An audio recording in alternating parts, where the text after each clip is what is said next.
Ryan, what is on your radar this morning? Well, after the Senate passed its recent bill that is aimed at cutting drug prices, which will move through the House later this afternoon, the lobby for Big Pharma denounced it, warning that, quote, sweeping government price-setting policies will threaten patient access and future innovations. Now, the Biotechnology Innovation Organization, which is another major lobby for some of the priciest drugs, promised the bill would send us, quote, back into the dark ages of biomedical research, unquote. So whenever rapacious monopolies like this are furious about new legislation, that's usually a good sign that something good may have just happened. And in this case, yes, Medicare will now be allowed to negotiate prices of some drugs with pharmaceutical companies, which will certainly save seniors and the government money. It caps out-of-pocket drug costs for Medicare beneficiaries at $2,000 a year, though not starting till 2025. And this counts, for sure, as the first significant defeat for Big Pharma, basically ever. But Democrats failed to completely finish the job, and a lot of people may be in for a rude surprise when this legislation starts taking effect.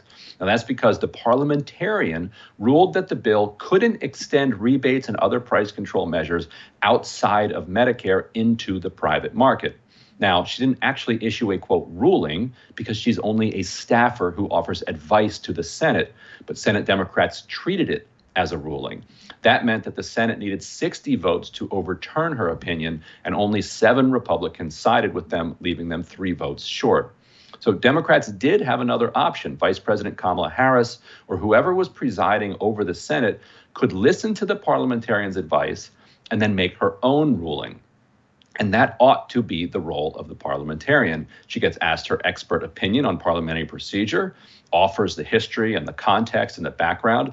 She can even make a recommendation, but then she lets the elected representatives of the people make the final decision democratically. Now, if voters learned that Democrats broke with the parliamentarian, they can take it out on Democrats in the next election. That's why they're up for election and the parliamentarian isn't. Now, we didn't design our government to let a random Senate staffer set policy for millions of people unilaterally. Now, Merrill Guzner, one of the top healthcare reporters out there, highlighted the consequences of this move for patients.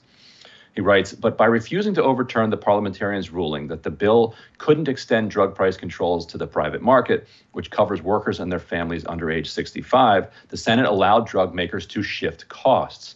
When government programs pay less, the private market pays more, often a lot more. Quote, since the measure will now apply to Medicare only, the legislation would actually increase prices for those with commercial coverage, unquote, a coalition of employer-sponsored plans said shortly after the Senate vote.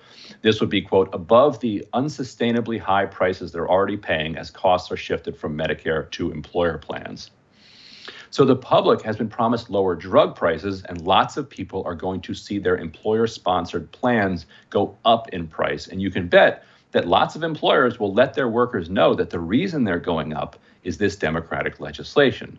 Now, the reflexive move has been to say that Schumer should have simply fired the parliamentarian, and we can get into that in a minute, and how it wasn't realistic to do it in the midst of passing the bill. The better move would have been to ignore her. But either way, it's over now, and the question is what to do next.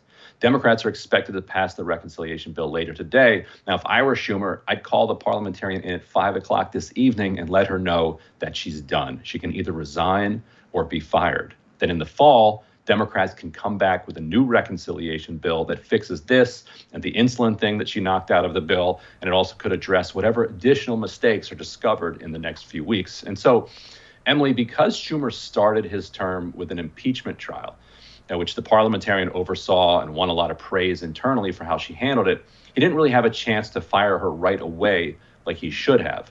Then there was the American Rescue Plan that came in February and March, where Senate Democrats started to tangle with the parliamentarian over the minimum wage and other issues, at which point Schumer's kind of hands were tied a little bit, because if he fires her, then Manchin says, you cannot fire her because I'm walking away from here. You also have Pat Leahy at the time, Senator pro tem. He's been in the office since 1974. He's the biggest protector of Elizabeth McDonough, who is the parliamentarian from the University of Vermont Law, from a law school in Vermont. So he has a particular kind of affection and connection to the parliamentarian. He was her kind of patron and guarantor.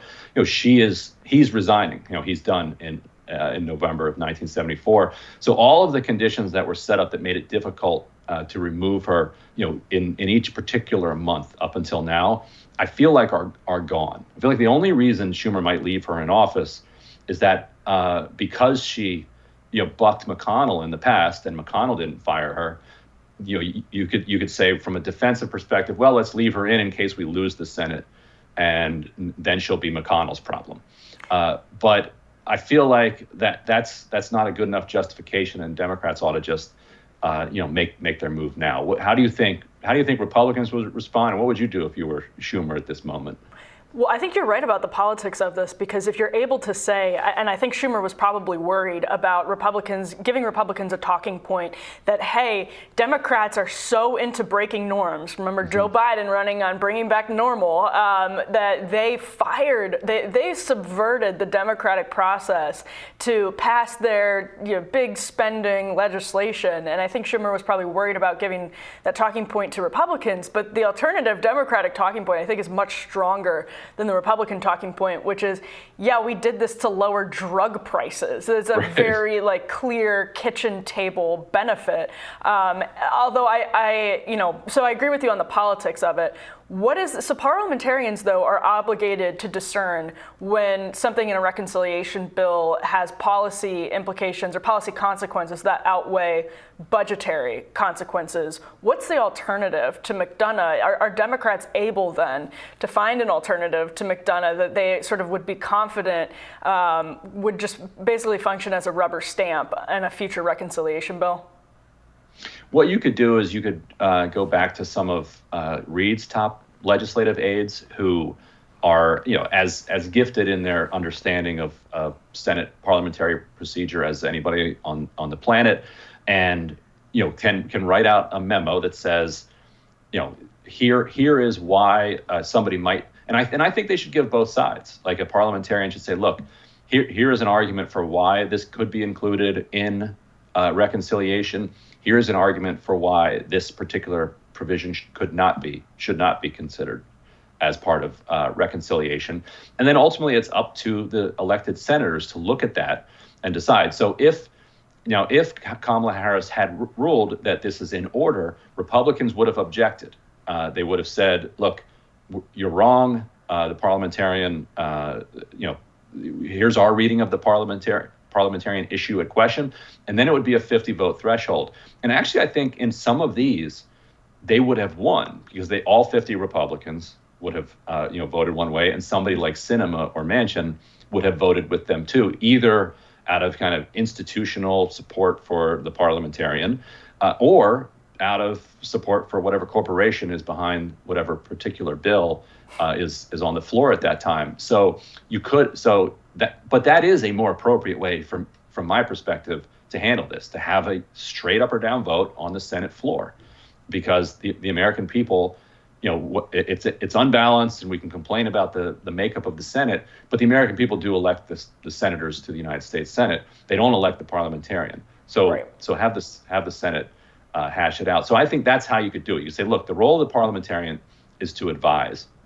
When she said that you can't do the minimum wage through reconciliation, she issued a one-line ruling that basically just said you can't do it, which was utterly absurd. It would be like going to the Office of General Counsel in the White House and saying, hey, can we drone strike an American citizen in Yemen, under the AUMF because they're now working with Al-Qaeda, and the General Counsel comes back and says yes.